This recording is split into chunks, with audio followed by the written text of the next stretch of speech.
خالق یزدان کا ماشاء اللہ۔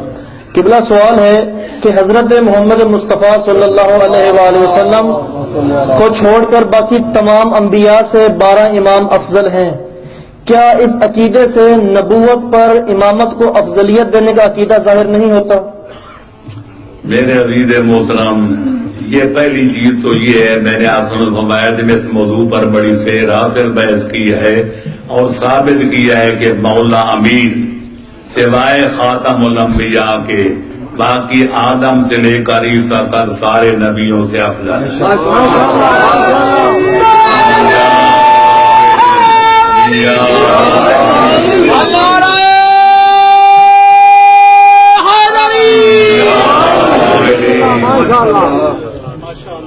اور میں کہا کرتا ہوں جب آدم سے لے کر عیسیٰ ابن مریم تک میں حیدر قرار کو سب نبیوں سے افضل مانتا ہوں، میری کتابیں گواہ ہیں، تو جو حضرات مجھے مقصر کہہ کے اپنے آپ کو عارف المعارف کہتے ہیں، ذرا 2 قدم آگے بڑھے، کہہ دیں کہ مولا علی پیغمبر اکرم سے بھی افضل ہیں، کہ خدا سے بھی بڑے ہیں، پھر میں دیکھوں گا ان کا اسلام کہاں ہے۔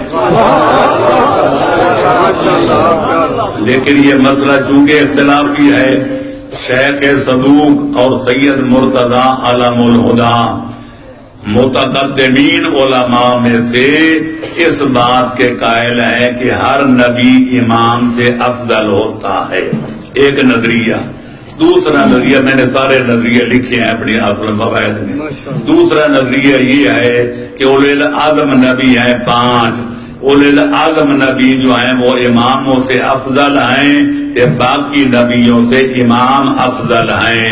اور تیسرا نظریہ یہ ہے جسے شیخ صدوق نے اور علامہ مرسی نے کہ ہمارے مشہور علماء کرام نے جس کو اختیار کیا میرے سمیت، وہ یہ ہے ایک خالق کائنات کو چھوڑ کر، ایک پیغمبر اسلام کو چھوڑ کر باقی ساری کائنات سے علی افضل ہے۔ اور یہ اس کا یہ باقی رہ گئے اشکال، کس طرح امام کا مقام نبی سے بڑھ جائے گا۔ پہلے ذہن میں رکھ لیں کہ ہر نبی اپنی امت سے افضل ہوتا ہے۔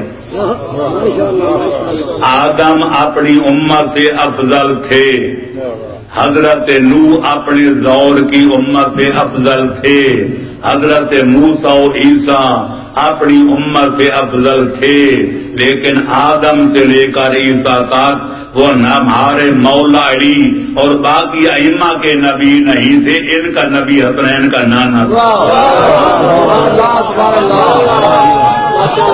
یا علی اللہ اکبر، یا رسول اللہ، یا علی۔ لہذا وہ نظریہ اپنی جگہ ہے کہ ہر نبی اپنی امت سے افضل ہوتا ہے، اس نبی کی امت میں اس کے برابر کوئی نہیں ہونا چاہیے، ورنہ عقل یہ سوال کرے گی کہ جب اس سے افضل موجود تھا اللہ نے اس کو چھوڑا کیوں، کہ گھٹیا کو نبی بنایا کیوں۔ لیکن ہمارے ائمہ جو ہیں ان کے نبی پیغمبر اکرم ہیں، عبداللہ اور آمنہ کا لال ہے، ید الحسن والحسین ہے، اور ہم پیغمبر اکرم کو ان سے افضل مانتے ہیں۔ نمبر 2، دیکھنا یہ ہے کہ معیار فضیلت کیا ہے۔ آیا قد کا لمبا ہونا، رنگ کا گورا ہونا، دولت کا زیادہ ہونا، جائیداد کا زیادہ ہونا، اولاد کا زیادہ ہونا؟ نہیں، قرآن گواہ ہے، بات لمبی ہو جاتی ہے، سوال پہ رہ جاتے ہیں کہ معیار فضیلت 4 چیزیں ہیں، جس کا علم زیادہ ہو، جس کی قوت و طاقت زیادہ ہو، جس کا ایمان زیادہ ہو، اور جس کا عمل زیادہ ہو۔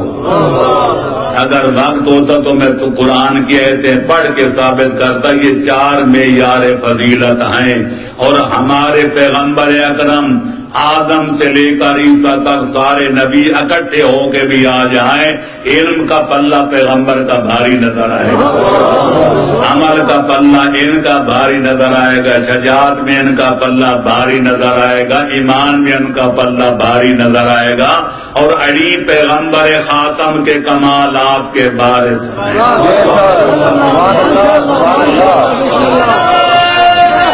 یا سبحان اللہ۔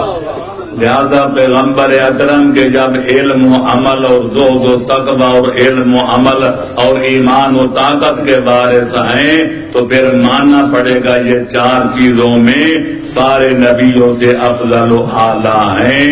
اس بنا پر ہم کہتے ہیں کہ پیغمبر اکرم کے بعد پورے عالمین میں علی جیسی ہستی نہ خالق نے کوئی پیدا کی ہے تو نہ قیامت تک پیدا کرے گا۔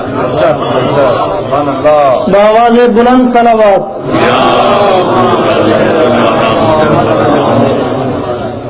کاش کسی تک ہم محدود رہتے، لیکن ہماری تسلی نہیں ہوتی جب تک بھنگ کا دورہ پی کے علی رب کے نعرے نہ لگائے جائیں، علی اللہ کی دمالیں نہ ڈالی جائیں۔ خدا کے لیے سوچو، یہ مولائی کی تھوڑی فضیلت ہے کہ انبیاء ماصلہ بھی علی کی عظمت کا مقابلہ نہیں کر سکتے، لیکن خالق کو خالق رہنے دو، مخلوق کو مخلوق رہنے دو۔ علی ساری مخلوق سے پیغمبر اکرم کے بعد افضل ہیں، لیکن خدا کے بندے ہیں، خدا کی عبادت گزار ہیں، اللہ کی عبادت پر فخر کرتے والے ہیں۔ نہج البلاغہ پڑھو، دل کیا چاہتے ہیں آگے بڑھنے سے پہلے یہ بات کی وضاحت کر دوں۔ مولا علی کے دو جملے ہیں جو کائنات پہ بھاری نظر آتے ہیں۔ اللہ ہماری قوم کو قرآن ترجمے والا نہج البلاغہ ترجمے والی پڑھنے کی توفیق عطا فرمائے۔ الہی کفا بی زنانا کونا لکا عبدا، اے اللہ اس سے بڑی میری عزت کیا ہوگی، میں تیرا بندہ تو میرا خدا۔ وکفا بی فخرا ان تکون لربا، اس سے بڑا میرے لیے فخر کا مقام کیا ہے، تو میرا پروردگار ہے، میں تیرا بندہ کردگار۔